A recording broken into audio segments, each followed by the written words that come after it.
इस समय हम हरियाणा पंजाब बॉर्डर खनौरी पर मौजूद है, जहां गत रात्रि को जो किसान नेता जगजीत सिंह डल्लेवाल थे, जो आज आमरण अनशन शुरू करने वाले थे। आप देख सकते हैं, ये उनकी स्पेशल ट्रॉली है। वो यहीं पर रहते थे, यहीं पर विश्राम करते थे।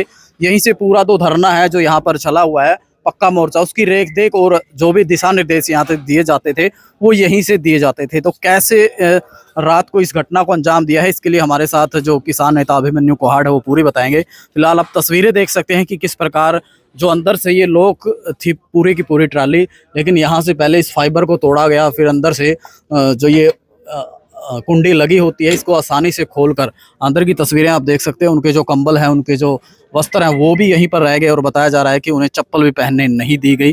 तो ये ट्रॉली रात को, और इस घटना के बाद जो है जो किसान वर्ग यहाँ पर धरने पर बैठा है, जो आमरण अनशन आज वो शुरू करने वाले थे, तो पूरे जो दोनों धरने हैं, या वो खनौरी बॉर्डर का हो या फिर वो दूसरे बॉर्डर का, तो उनमें पूरा रोष है। तो हमारे साथ किसान नेता अभिमन्यु कोहाड़ है, तो वो क्या कुछ कहते हैं, क्या आगे की रणनीति है, तो वो भी इनसे बात करते हैं। और देख सकते हैं जो किसान यहाँ पर देखने आ रहे हैं, लगातार रोष है सभी किसानों में। और आगे कौन सा किसान अब आमरण अनशन पर बैठेगा और किस प्रकार इस घटना को अंजाम दिया और क्या समझते हैं इस बारे में सभी किसान, तो बात करते हैं किसान नेता अभिमन्यु कोहाड़ से। ये हमें भी मीडिया के माध्यम से मालूम चला कि उनको टीएमसी हॉस्पिटल, लेकिन समझने की बात ये है कि पहले सरकारें ये कहती थी कि हमें ट्रैक्टर ट्रॉलियों से दिक्कत है। फिर उन्होंने कहा कि भाई ये दिल्ली क्यों आ रहे हैं। जो आज का ये प्रोग्राम था, ना तो इसमें ट्रैक्टर ट्रॉली का कोई जिक्र था, ना कहीं जाने की बात थी। ये तो यही था ना कि भाई आमरण अनशन पे बैठे। कोई भी आंदोलन जीतने के दो ही तरीके होते हैं। पहला तरीका ये कि सामने वाले को इतना परेशान कर दो कि वो आपकी बात मान जाए। दूसरा तरीका ये होता है खुद को इतना परेशान कर लो कि लोगों को आपके ऊपर ये भावनात्मक तौर पे लोग जुड़ जाए और सरकार मजबूर हो जाए। ये चीज होती है, यही दो तरीके हैं पूरी दुनिया में आंदोलन के। तो हम तो खुद को परेशान करके इतना बड़ा कदम उठाने की घोषणा करें, तो उसके बावजूद इस तरीके से उठा के लेके जाना। हम लगभग 11:30 बजे तक, 12:15 बजे तक यहीं पे मीटिंग चली है हमारी। उसके बाद सबने ये कहा कि डल्लेवाल साहब आप रेस्ट करिए। तो रेस्ट करने के बाद वो जो पीछे ये ग्रीन कलर वाली है फाइबर वाली, इसमें वो रेस्ट कर रहे थे।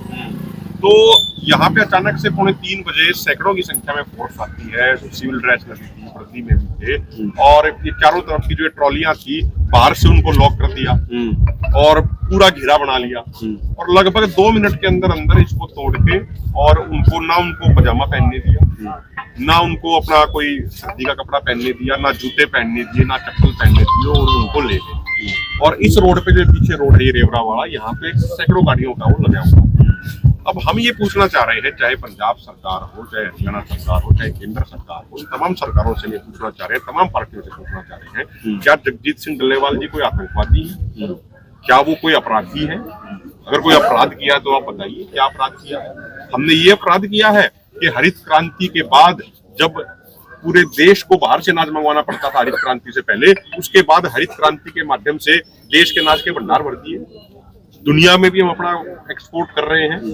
तो इसके क्या ये हमारा अपराध है? अभिमन्यु जी, वो डीआईजी का बयान है मनदीप सिंह सिद्धू का, बोले कि उनका चेकअप हो रहा है टीएमसी में, इसलिए जहाँ से ले जाया गया। देखो ये सब जब ये बताइए, जब उन्होंने ये कह दिया कि भाई कल वो अपनी सारी प्रॉपर्टी अपने बेटे, अपनी पुत्र वधू, अपने पोते के नाम कराया है, उन्होंने कह दिया कि मैं समाज के लिए अपनी कुर्बानी देने को तैयार हूँ। अगर सरकारों को इतनी चिंता है तो मांगे पूरी क्यों नहीं करा देती? कोई पहले दिन आते ही ये मरण वर्त का फैसला थोड़ी लिया है। 9 महीने हो गए ये लोग यहाँ बैठे, इनका भी परिवार है, इनके भी बच्चे हैं, उनको भी उनकी अपने चिंता होती है। तो मजबूरी में आके ये फैसला लेना है। तो अब उसमें ये कहना कि हम चेकअप के लिए लेके गए थे, चलो मान लिया चेकअप के लिए लेके गए थे, अब चेकअप हो गया हो तो आप फिर यही उनको सम्मान के साथ आप छोड़ के चले जाइए, वो अपना अनशन शुरू कर लेंगे। अगर वो चेकअप के लिए लेके गए थे तो आप छोड़ के जाने में क्या दिक्कत है? जैसे रवनीत देखो, ये सारी राजनीतिक पार्टियां एक ही थैली की चट्टी बन रही है।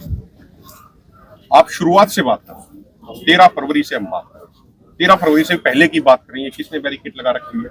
भाई मान लिया कि अब उनकी बात कोई बड़ी करते हैं कि मान लिया इसमें पंजाब सरकार था, लेकिन ये नौबत यहाँ तक क्यों पहुंची? ये नौबत इसलिए पहुंची बैरिकेड लगा रखे हैं। बैरिकेड किसने लगा रखे हैं? केंद्र सरकार ने लगा रखे हैं। एमएसपी गारंटी कानून किसे बनाना है? केंद्र सरकार को बनाना है। वो मान लो कि नौबत ही नहीं आती, ना आगे आएगी। तो ये जितनी भी राजनीतिक पार्टियां हैं, ये एक गिरोह के तौर पे काम करती हैं और इनका सबका एजेंडा ये है कि किसान की जमीन छीननी है।